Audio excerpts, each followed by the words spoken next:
n'y a personne sur terre aussi juste qui fasse le bien et ne pêche jamais. Montrer son amour pour les pécheurs, Romains 5. 8. Mais Dieu montre son amour pour nous, en ce sens que, alors que nous étions encore pécheurs, Christ est mort pour nous. Bien sûr, nous avons été rachetés par la grâce de Dieu, pour être ses enfants par la foi au Christ et pour cette raison nous ne pouvons pas oublier le sacrifice de Jésus. Mais je crains que beaucoup d'entre nous qui prétendent croire au Christ n'aient aucune idée de combien nous avons été pardonnés. Nous ne pouvons donc pas comprendre la profonde gratitude pour la grâce de Dieu qu'avait quelqu'un comme Paul. Paul se considérait comme le premier, le leader, le plus grand des pécheurs. Il prétend être le numéro 1.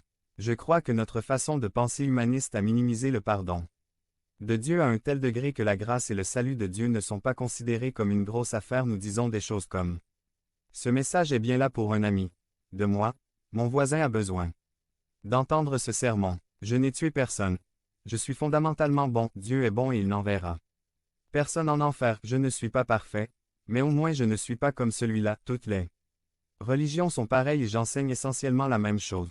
380. Vous savez que la vérité est que celui qui pardonne peu aime peu. Si vous aimez peu Dieu, si vous êtes peu reconnaissant de son amour et de ses grâces, c'est parce que tu penses que je ne te pardonne qu'un peu. Le pharisien et le publicain Paul se dit le chef des pécheurs 1. 15. Il est significatif que Paul fasse cette déclaration, non pas le jour de son baptême, ni en tant que nouveau croyant, mais après avoir marché avec Dieu pendant plus de 25 ans. Paul s'est comparé à Jésus et à travers cela il a compris la valeur de l'amour et de la grâce salvatrice du Christ. 1 Corinthiens 15. 9 dit: Je suis le plus petit des apôtres. Plus loin dans Éphésiens 3. 8, il dit: Je suis le moindre de tous les saints. Puis dans 1 Timothée 1.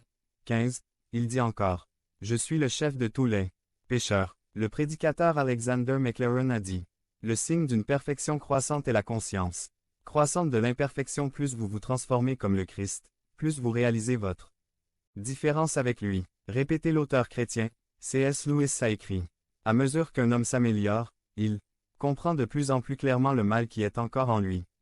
Quand l'état d'un homme empire, il voit de moins en moins son propre mal. Réalisez-vous votre propre péché, ce péché qui a mis Jésus sur la croix. Éphésiens 2. 8 nous dit: Car c'est par la grâce que vous avez été sauvés par la foi. Cela ne vient pas de vous, mais c'est le don de Dieu. Comprenez-vous l'ampleur du don que Dieu vous offre, maintenant, aujourd'hui? 3. La grâce de Dieu, Est-elle de Thessaloniciens 2. 15 à 17. C'est pourquoi, frères, demeurez fermés. Restez fidèles aux enseignements que, oralement ou par lettre, nous vous avons transmis. 16 Que notre Seigneur Jésus-Christ lui-même est Dieu notre Père, qui nous a aimés et qui par sa grâce nous a donné une consolation éternelle et une bonne espérance. 17 Vous encourage et fortifiez vos cœurs, afin que vous puissiez faire tout ce que vous voudrez en parole et en action. Bien. Également dans le livre des Romains, nous trouvons ces mots. Romains 6. 23 Car le salaire du péché, c'est la mort, mais le don, le présent de Dieu, c'est la vie éternelle en Jésus-Christ notre Seigneur. Souligné, encerclé et marqué les mots vie éternelle. Le résultat de la grâce salvatrice de Dieu durera pour toujours, il est éternel. La vie éternelle est l'un des bienfaits de la grâce et de l'amour salvifique de Dieu. Nos solo Dios promete salvación, pero a accent aigu la. Preparado un lugar para vivir Juan 14. 3 Vendré para le Varmelo conmigo.